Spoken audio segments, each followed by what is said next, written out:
Hello students, তো আজকে আমি চলে এসেছি বায়োলজিক্সের নতুন লেকচার সিরিজ নিয়ে। আমি প্রীতম স্যার তোদের আজকে সব থেকে ডাউটফুল টপিক নিয়ে স্টার্ট করবো আজকে লেকচার সিরিজ, দ্যাট ইজ কই গেল মলিকুলার বেসিস অফ ইনহেরিটেন্স। ওকে, তো এই চ্যাপ্টারটা নিয়ে তোদের প্রচন্ড একটা ভয় থাকে যে স্যার এই চ্যাপ্টারটা আমাদের বুঝতে পারছি না, অসুবিধা হচ্ছে। দ্যাটস ওয়াই আমি এই চ্যাপ্টারটাকে চয়েস করেছি। তোদের ফার্স্টে ডাউটটা যা ডাউট আছে সব ক্লিয়ার হয়ে যাবে আজকে, ঠিক আছে? এই চ্যাপ্টারটার সিরিজটা যেটা হবে, সেই সিরিজটা আমরা পরপর পরপর টপিক ওয়াইজ যাব।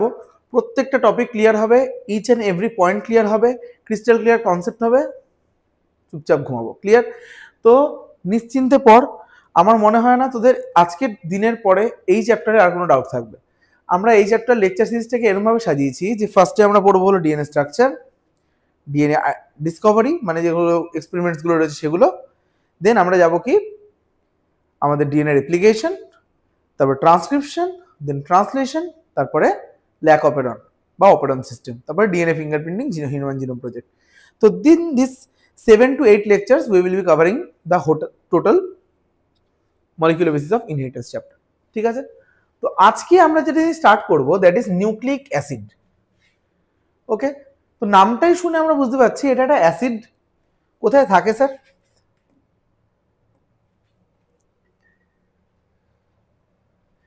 This nucleic acid is present inside the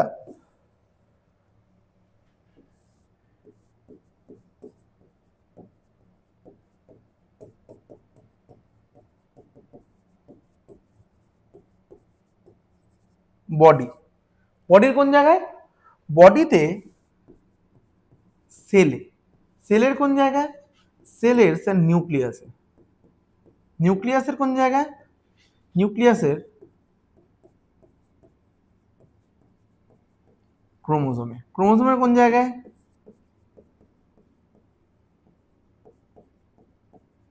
chromatin. ক্রোমাটিনের কোন জায়গায় স্যার?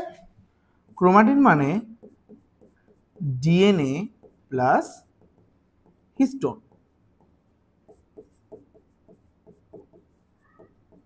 আমরা এগুলো নিয়ে ডিটেলসে যাব। আমরা প্রত্যেকটা জিনিসই পড়বো যে সেল কাকে বলে, সেল কাকে বলে আমাদের জানি আমরা। ক্রোমোজোম থেকে তো ক্রোমাটিনের কি পার্ট আছে, ক্রোমোজোম থেকে ক্রোমাটিন কিভাবে ডিফারেন্ট, তো ডিএনএ তার সাথে হিস্টোন কিভাবে অ্যাটাচড হয়ে তোর কিভাবে প্রোটিনের সাথে অ্যাটাচড হয়ে তোর ক্রোমাটিন তৈরি করছে, ডিএনএ প্যাকেজিং, এত বড় একটা ডিএনএ এইটুকু একটা সেলের ভিতরে কি করে, যেটাকে আমরা চোখে দেখতেও পাই না ইভেন, সেটার মধ্যে কিভাবে আসে সেগুলো আমরা আজকে লেকচারে দেখবো, বা নেক্সট লেকচারে আমরা মেবি প্যাকেজিংটা দেখবো। ক্লিয়ার? সো একটুখানি জাস্ট বেসিক্সটা, ব্যাকগ্রাউন্ড অফ দ্য ডিসকভারি আমরা জাস্ট জেনে নিই। যে ফ্রেডরিক মিশ্চার বলে একজন সায়েন্টিস্ট ছিলেন, তিনি প্রথম এটাকে হোয়াইট ব্লাড সেলের নিউক্লিয়াসের মধ্যে নাম দিয়েছিলেন। হোয়াইট ব্লাড সেলের মধ্যে দেখতে পেয়েছিলেন, দেখে এটাকে আইসোলেট করার চেষ্টা করেছিলেন। সেখান থেকে এই যে উনি যেটা দেখতে পেয়েছিলেন সেটার উনি নাম দিয়েছিলেন নিউক্লেইন, NUCLEIN। তো কি বলছে? Friedrich Miescher, a Swiss biologist, 1869 identified an acidic substance inside the nucleus of white blood cells। কারণ আমরা জানি হোয়াইট ব্লাড সেল কিন্তু আমাদের নিউক্লিয়েটেড থাকে, মানে আরবিসিও নিউক্লিয়েটেড, বাট ওটা কিন্তু ইমম্যাচিওর কন্ডিশনে। ম্যাচিওর কন্ডিশনে আরবিসি কিন্তু ইনিউক্লিয়েটেড, মানে তোর ছোটবেলায় থাকে, বড়বেলার সময় কিন্তু নিউক্লিয়াস থাকে না। বলছে he accidentally found this compound when he was trying to isolate the proteins। উনি অ্যাকচুয়ালি প্রোটিন আইসোলেশন করতে চাইছিলেন, সেখান থেকে কিন্তু উনি এইটা আইসোলেট করতে পেরেছেন। He saw that the new compound was neither protein nor lipid nor carbohydrate। তার মানে এই কন্ডিশনে লিপিড, প্রোটিন, কার্বোহাইড্রেট এই তিনটি জিনিসই আইডেন্টিফাইড ছিল। Clear? He has also found that it was acidic in nature। তার মানে এটা অ্যাসিডিক ছিল। তারপরে বলছে it had high phosphorus content and was resistant to protein digestion। মানে প্রোটিন কিন্তু ডাইজেস্ট করতে পারছে না। Clear?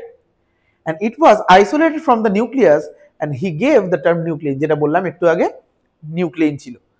Clear? the term nuclein becomes the nucleic acids। Clear? তো আমরা আজকে যে পোর্শনটা মেইনলি পড়বো স্ট্রাকচার অফ নিউক্লিক অ্যাসিড। তো আমরা যদি বলি যে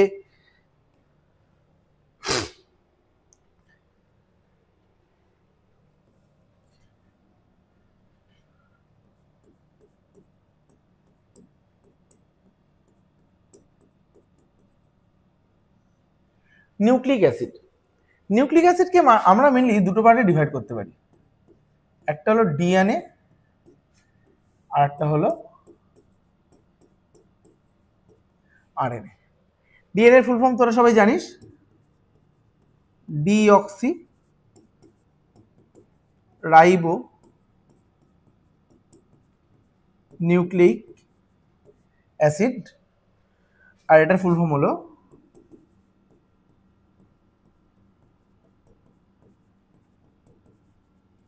রাইবোনিউক্লিক অ্যাসিড। আমরা এই যে জিনিসগুলো পড়ছি এই প্রত্যেকটা জিনিস হলো পলিমার। পলিমার মানে অনেকগুলো সিমিলার ইউনিটস একটার পর একটা জুড়ে একটা হোল চেইন তৈরি করেছে। Clear? So this chain is called polymer,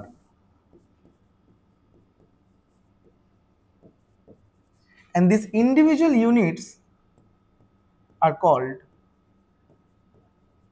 monomer. তাহলে ডিএনএ বা আরএনএ কে যদি আমরা পলিমার বলি, স্যার এর নিশ্চয়ই একটা মনোমার আছে। তাহলে এর যে মনোমার সেটার নাম হলো নিউক্লিওটাইড, এটার নাম হলো নিউক্লিওটাইড। ক্লিয়ার? আর পলিমারটার নাম কি? ডিএনএ, ডিঅক্সিরাইবোনিউক্লিক অ্যাসিড বা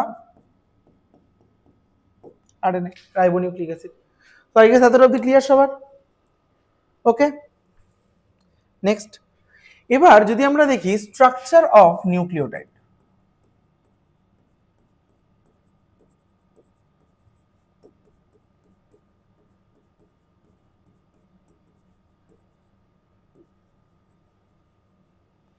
দেখ, নিউক্লিওটাইড মেইনলি তিনটে কম্পোনেন্ট নিয়ে তৈরি। কি কি? First one is phosphate group,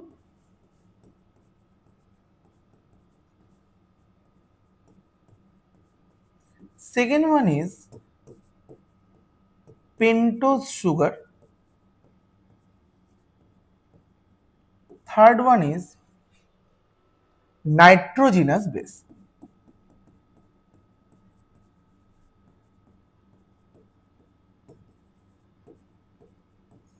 তাহলে এইটা হলো মেইনলি আমাদের তিনটে কম্পোনেন্ট।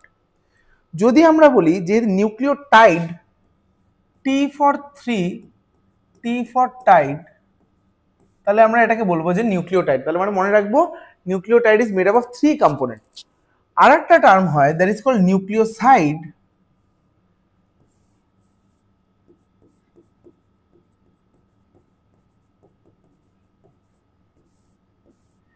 তার মানে যদি আমরা ফসফেট গ্রুপকে সাইড করে রাখি তাহলে আমরা বাকি যে নাইট্রোজেনাস বেসের পেন্টোজ সুগার পাচ্ছি এই দুটোকে কালেকটিভলি বলা হয় নিউক্লিওসাইড। তাহলে নিউক্লিওসাইডের মধ্যে কিন্তু কখনোই ফসফেট গ্রুপ ইনক্লুডেড নয়। ক্লিয়ার? ওকে, এইবার দেখ যে ফসফেট গ্রুপ, আমরা এবার প্রত্যেকটা ইন্ডিভিজুয়াল স্ট্রাকচারে আমাদের যেতে হবে। ক্লিয়ার? তো এই ইন্ডিভিজুয়াল স্ট্রাকচারগুলোতে আমরা দেখবো যে ফসফেট গ্রুপের কি স্ট্রাকচার।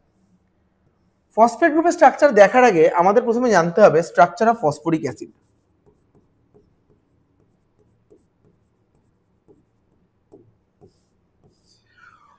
ফসফরিক অ্যাসিডের ফর্মুলা হলো গিয়ে H3PO4। H3PO4, তাহলে যেহেতু ফসফেট আছে মানে ফসফরাস আছে, তাহলে this will be the central atom phosphorus. ফসফরাসের ভ্যালেন্সি কত? 5।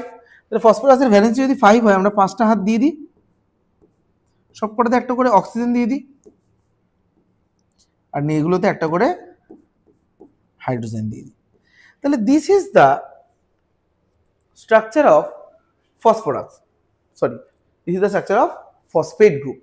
এইবার যদি আমরা এখান থেকে একটা করে হাইড্রোজেন আয়ন রিলিজ করে দিই, ও মাইনাস, ও মাইনাস, ও মাইনাস, তাহলে এই জিনিসটা আলটিমেটলি দাঁড়াচ্ছে PO4 3 মাইনাস। ক্লিয়ার? তাহলে এই যে স্ট্রাকচারটা এটাকে বলা হচ্ছে phosphate group.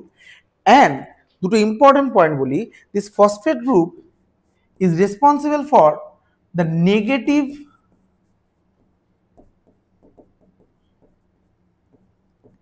charge of nucleic acid. this phosphate group is responsible for the acidic nature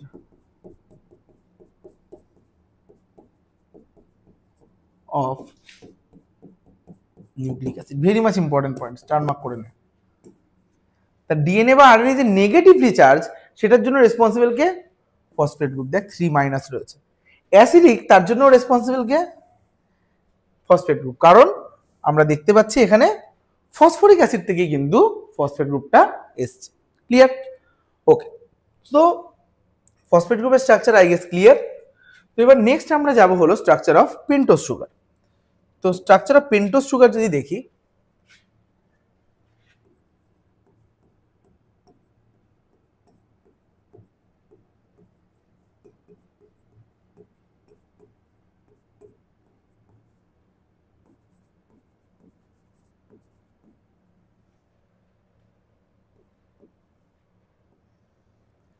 নামটা শুনেই বুঝতে পারছি this sugar is 5 carbon sugar. Clear? Penta মানেই 5। আর এইখানে যে সুগারটা স্পেসিফিক্যালি ইউজ হয়, that sugar is called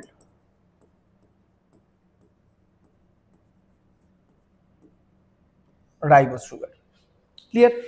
ribose সুগারের স্ট্রাকচার যদি আমরা দেখি, দেখ মাঝখানে একটা অক্সিজেন, একটা কার্বন, দুটো, তিনটে, চারটে। রিং এর মধ্যে কটা কার্বন? 4টে কার্বন। আর এইখানে একটা কার্বন রয়েছে। ক্লিয়ার? This is structure.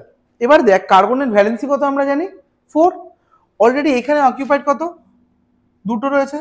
তাহলে এখানে দুটো হাত ফাঁকা, এখানে দুটো হাত ফাঁকা, এখানে দুটো হাত ফাঁকা, এখানে একটা হাত ফাঁকা, এখানে 3টে হাত ফাঁকা। ক্লিয়ার? তাহলে এইখানে যদি আমরা দেখি, এখানে আমরা দেব OH, নিচে দেব H, এখানে দেব H, নিচে দেব OH, এখানে দেব H, নিচে দেব OH, এখানে দেব H, এখানে দেব H, H, OH। ক্লিয়ার? তাহলে ঘটনাটা এরকম যে আমরা এখানে কার্বনের নাম্বারিং করতে পারি।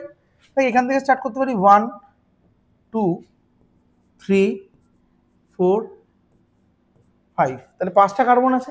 প্রবলেম হলো রাইবোজ সুগার বাদেও নাইট্রোজেনাস বেসেসের মধ্যেও আমাদের কিন্তু তোর প্রবলেম ক্রিয়েট হয়ে রয়েছে। কি প্রবলেম ক্রিয়েট হয়ে রয়েছে? প্রবলেম এটাই যে রাইবোজ সুগার বাদেও নাইট্রোজেনাস বেসেসের মধ্যেও কিন্তু আমাদের কি রয়েছে? তোর কার্বন। তাহলে আমরা কনফিউজ হতেই পারি যে কার্বন কি শুধুমাত্র এটার মধ্যেই রয়েছে না ওটার মধ্যেও রয়েছে। তাহলে আমরা এখানে প্রাইম বলে একটা জিনিস দিয়ে দিই সাইন, যাতে আমরা এখানে বুঝতে পারি টু ডিনোট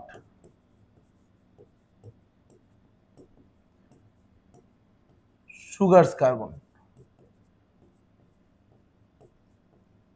তাহলে প্রাইমটা এই জন্য ইউজ করা হয়। তাহলে 1 prime 2 prime 3 prime 4 prime 5 prime. ঠিক আছে? এইবার দেখ এটা আমরা পড়ছি রাইবোজ সুগার।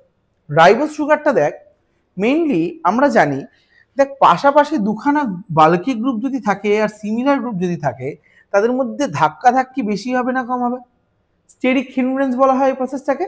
যদি পাশাপাশি দুটো বাল্কি গ্রুপ থেকে যায়, তাদের মধ্যে যে ধাক্কাধাক্কিটা হবে সেটাকে বলা হবে স্টেরিক হিন্ড্রেন্স। তাহলে স্টেরিক হিন্ড্রেন্স রিপালশন ফোর্স এখানে বেশি। তাহলে এই জায়গাটা স্টেবল না আনস্টেবল? Obviously sir unstable. তাহলে এটাকে স্টেবল করার জন্য আমরা একটা কাজ করতে পারি,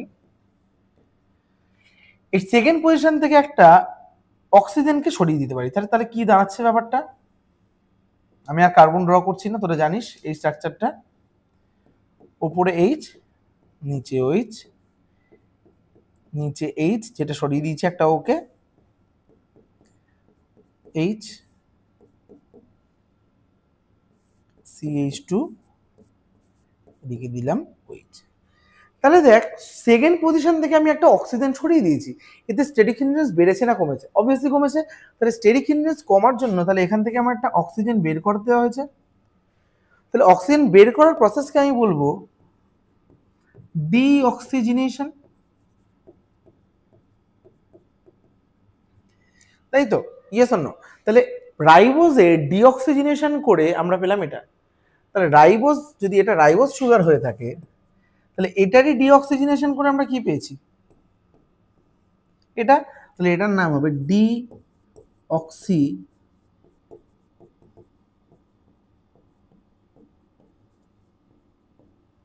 রাইবোজ সুগার। বোঝা গেছে? কিন্তু প্রবলেমটা হলো ঠিক এক্স্যাক্টলি কোন পজিশন থেকে সরিয়েছি?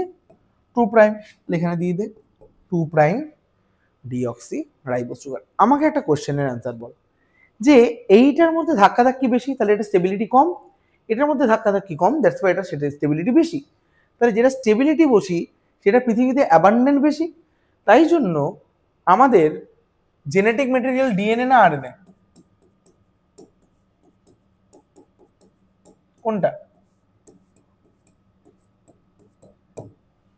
আমাদের জেনেটিক ম্যাটেরিয়াল আমরা জানি ডিএনএ, মানে এখন আমরা জানি ডিএনএ। আর ডিএনএ এর ফুল ফর্ম কি? Deoxyribonucleic acid. Deoxyribonucleic acid because of this deoxyribonucleic ribose sugar. আর ribonucleic acid because of this ribose sugar. তাহলে ribose sugar least stable, deoxyribose sugar more stable, তাই জন্য আমরা কি করছি এটাকে বুঝে নিচ্ছি। ক্লিয়ার? তাহলে this is the structure of our pentose sugar. Clear? Okay, then move.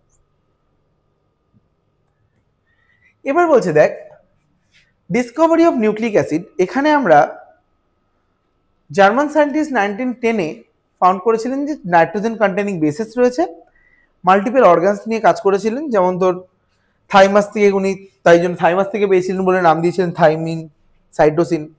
তারপরে প্যানক্রিয়াস থেকে অ্যাডেনিন, ইস্ট থেকে পেয়েছিলেন ইউরাসিল, আর এটার জন্য উনি নোবেল প্রাইজও পেয়েছিলেন 1910-এ। এটা জাস্ট একটা হিস্টোরিক্যাল ইয়ে উনি, ঠিক আছে? তো মেইনলি ইন ডিএনএ আমরা 4টে টাইপের বেসেস পাই, ATGC, adenine, thymine, guanine, cytosine. ইউরাসিলটা কিন্তু আমরা পাই হলো আরএনএর কেসে, ঠিক আছে? আরএনএর কেসে আমরা ইউরাসিল পাই। ক্লিয়ার? ওকে, সো এবার যদি আমরা দেখি, যেটা একটু আগে বললাম যে নিউক্লিওসাইড মানে হলো গিয়ে সুগার আর নাইট্রোজেনাস বেস, আর নিউক্লিওটাইড মানে হলো sugar, nitrogenous base plus phosphate, ঠিক আছে? আচ্ছা, তাহলে আমাকে একটা কথা বল, কোনটা নেগেটিভলি চার্জ, এটা না এটা? কোনটা নেগেটিভলি চার্জ, এইটা আর এটা? অবভিয়াসলি এটা। কেন?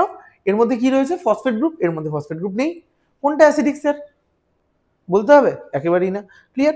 এবার দেখ, আমরা যদি বলি যে এটার নাইট্রোজেনাস বেসের স্ট্রাকচারস গুলো যদি আমরা দেখি, যে নাইট্রোজেনাস বেস মেইনলি আমরা দুটো পার্টে ডিভাইড করতে পারি, পিউরিনস আর পাইরিমিডিনস, ঠিক আছে? পিউরিন আর পাইরিমিডিন। Okay, let's C.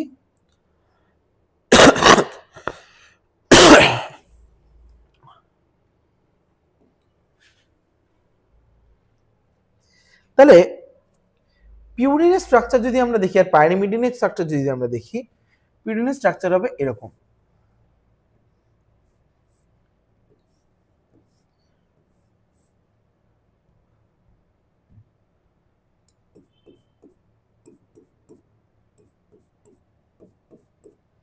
দেখ, এই 4টে পজিশনে নাইট্রোজেন দিয়ে দিবি, সোজাসুজি দাঁড় করানোর জন্য এখানে একটা অল্টারনেটিভ, তো পরপর পরপর দুখানে ডবল বন্ড হয় না, ট্রিক বলছি, হ্যাঁ?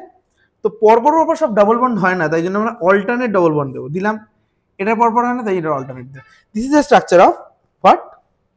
আওয়ার পিউরিন, ঠিক আছে? আর পাইরিমিডিনের স্ট্রাকচারটা হলো গিয়ে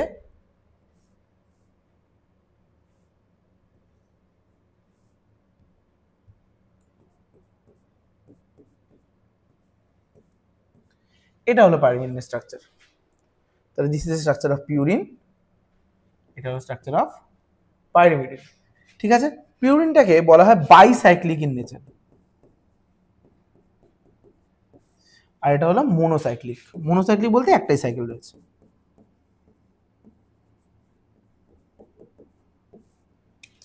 এবার দেখ, ভালো করে বুঝবি জিনিসটা। তো পিউরিনের যে স্ট্রাকচারটা রয়েছে, ঠিক আছে, পিউরিনের মধ্যে আমরা যেটা দেখছি যে এটাকে যদি, এটা হলো গিয়ে বেসিক স্ট্রাকচার, ঠিক আছে? এর উপরে আমরা কিছু কারসাজি করছি, যার জন্য এর নাম কন্টিনিউয়াসলি চেঞ্জ হচ্ছে। কি কি কারসাজি করছি স্যার? দেখ, যদি আমরা বলি যে পিউরিনের মধ্যে আরো দুটো টাইপের জিনিস রয়েছে, কি কি স্যার? নামটা দেখ, এখানে বলছে অ্যাডেনিন আর গুয়ানিন, অ্যাডেনিন অ্যান্ড গুয়ানিন, দেখ অ্যাডেনিন আর গুয়ানিন। আমরা যদি এটাকে এরকম বলি যে পিওর অ্যাজ এজি, এজি মানে হলো গিয়ে কি আমরা জানি কি সিলভার, ঠিক আছে, আমরা সিলভারের মতো পিওর, পিওর সিলভার, ওকে। তাহলে A for adenine, G for guanine. Pure মানে কি স্যার? পিওর মানে হলো পিউরিন। তাহলে পিউরিন এর মধ্যে দুটো পার্ট আছে, that is adenine and guanine. Clear? Okay. এবার দেখ জিনিসটা বোঝার চেষ্টা কর যে আমরা এই বেসিক স্ট্রাকচারটার মধ্যে সামথিং ফাংশনাল গ্রুপের এক্সচেঞ্জ করি বা অল্টারেশন করি, that's why this basic structure is converted to adenine or guanine. এটুকু ক্লিয়ার? তাহলে কি বললাম? Pure as AG, A for adenine, G for guanine, এটুকু ক্লিয়ার। এইবার দেখ যদি আমরা স্ট্রাকচার অফ দেখি পিউরিন, পিউরিনের মধ্যে যদি আমরা দেখি স্ট্রাকচার অফ অ্যাডেনিন,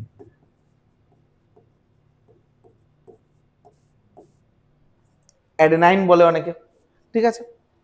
তো এইখানে আমরা একটু নাম দিই অ্যাকচুয়ালি, ওকে। 1 2 3 4 5 6 7 8 9। আচ্ছা এটা কত মেম্বার রিং রে? 9খানা member ring. Location of nitrogen very much important, 1 3 7 9, ঠিক আছে, 1 3 7 9, this is the location of nitrogen. এখানে যদি 1 2 3 করে দিই, সরি 1 2 3 4 5 6, এটা যদি দিই তাহলে নাইট্রোজেনের লোকেশন দেখ 1 and 3। এবার দেখ যে 9 মেম্বার রিং, এটা তো এমনিই মনে থাকবে, দেখ 9 মেম্বার রিং, গুয়ানাইন, অ্যাডেনাইন, তাহলে এখান থেকে 9 কনসেপ্টটা ক্লিয়ার হয়ে যাচ্ছে। ক্লিয়ার? এবার দেখ যে যদি অ্যাডেনিন কথাটা থাকে তাহলে এটাকে যদি আমরা ডিভাইড করি অ্যাড অ্যামিন, অ্যামিন মানে হলো গিয়ে কি NH2 গ্রুপ, তাহলে আমাকে এখানে কি ডিরেক্ট করছে? স্যার অ্যামিন গ্রুপ অ্যাড করো। অ্যামিন গ্রুপ অ্যাড করো মানে তুই কিচ্ছু করবি না, এখানে জাস্ট একটা NH2 বসিয়ে দে। This is the structure of purine. পিউরিনের মধ্যে NH2 অ্যাড করে দিলে এটা স্ট্রাকচার হয়ে যাবে অ্যাডেনিনের। ক্লিয়ার? দেখ টাই দেওয়া আছে, দেখ ক্লিয়ার? অ্যাড অ্যামিন, ঠিক আছে। আচ্ছা কার্বনের ভ্যালেন্সি কি এতে কোনো প্রবলেম করলো না? দেখ কার্বনের ভ্যালেন্সি যা ছিল তাই হয়ে গেছে, কোনো ডাউট? এবার দেখ অ্যাডেনিনের স্ট্রাকচার ক্লিয়ার। তাহলে নেক্সট স্ট্রাকচারে আমরা চলে যাই গুয়ানিন।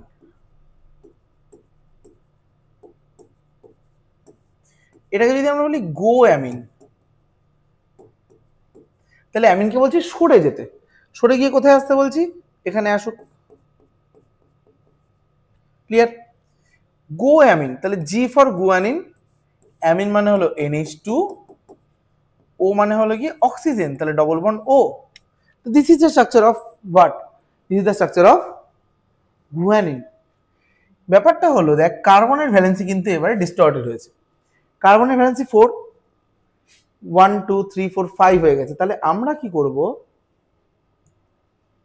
এই ডবল বন্ডটাকে সরিয়ে দেবো। ক্লিয়ার? ডবল বন্ড সরালে নাইট্রোজেনের ভ্যালেন্সি এবার ডিস্টর্টেড হচ্ছে, তাহলে এখানে একটা হাইড্রোজেন দিয়ে দেবো। তাহলে this is the structure of guanine. Clear? বোঝা গেছে? নেক্সট এবার হলো গিয়ে দেখ যদি আমরা নর্মালি দেখি this structure and this structure, মানে এটা মুছে ফেলি, আমাদের কমপ্লিট এই কাজটা। তাহলে আমরা নর্মাল যদি basic structure of purine and pyrimidine দেখি, দেখ এই পোর্শনটা ঢেকে দিলেই এটা আর এটা সেম, দিস রিজিয়ন। তাহলে আমি বলতে পারি এই জায়গাটা যদি মুছে দিই আমি, তাহলে বাকিটা সেম থাকছে। তাহলে আমরা এটাকে বলতে পারি কাট অফ পিউরিন, তারপরে পিউরিন কেটে এটাকে তৈরি করছি। সি ফর তাহলে কি হচ্ছে?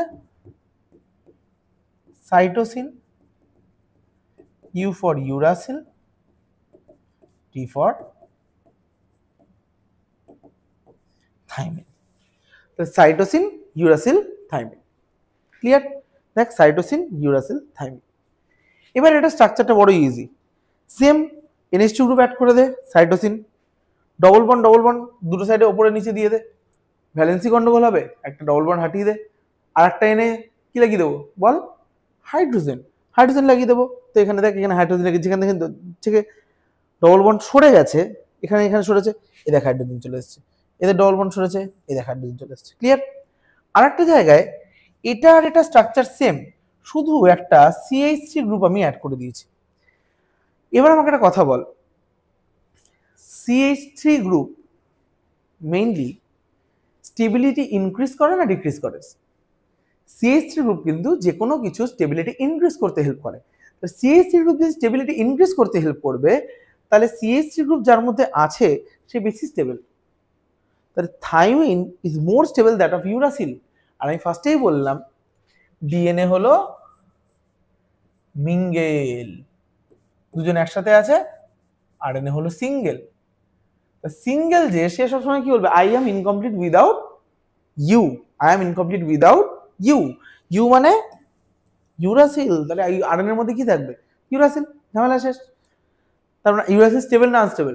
আনস্টেবল। দ্যাটস ওয়াই আমরা দুটো কাজ পেলাম, একটা হলো আরএনএ কেন জেনেটিক মেটেরিয়াল নয়, আরএনএ এর মধ্যে কি রয়েছে, রাইবোজ সুগার যেটা আনস্টেবল, ডিএনএ এর মধ্যে কি আছে, ডিঅক্সিরাইবোজ সুগার যেটা স্টেবল, আরএনএ এর মধ্যে কি আছে, ইউরাসিল যেটা আনস্টেবল, ডিএনএ এর মধ্যে কি আছে, তার জায়গায় থাইমিন আছে যেটা স্টেবল। তাহলে এই গেল আমাদের তিনটে পার্ট। কি কি পার্ট? একটা হলো তোর নাইট্রোজেনাস বেস, একটা হলো পেন্টোজ সুগার, একটা হলো ফসফেট গ্রুপ। এই তিনটে জিনিস আমরা পড়লাম। এবার নেক্সট ভিডিওতে আমরা কি পড়বো, এটাকে অ্যাসেম্বল করাটা আমরা শিখবো, কিভাবে আমরা অ্যাসেম্বল করছি। এবং নেক্সট ভিডিওতে আমরা দেখবো কি যে নিউক্লিওটাইড কিভাবে তৈরি হলো। আমরা এতক্ষণ কি পড়লাম, এতক্ষণ আমরা জাস্ট পড়লাম কি তিনটে ইন্ডিভিজুয়ালি পড়লাম। এবার তিনটিকে জুড়ে ফসফোডাইএস্টার বন্ড এন্ড অল, এগুলো আমরা নেক্সট ভিডিওতে বলবো। Thank you for watching.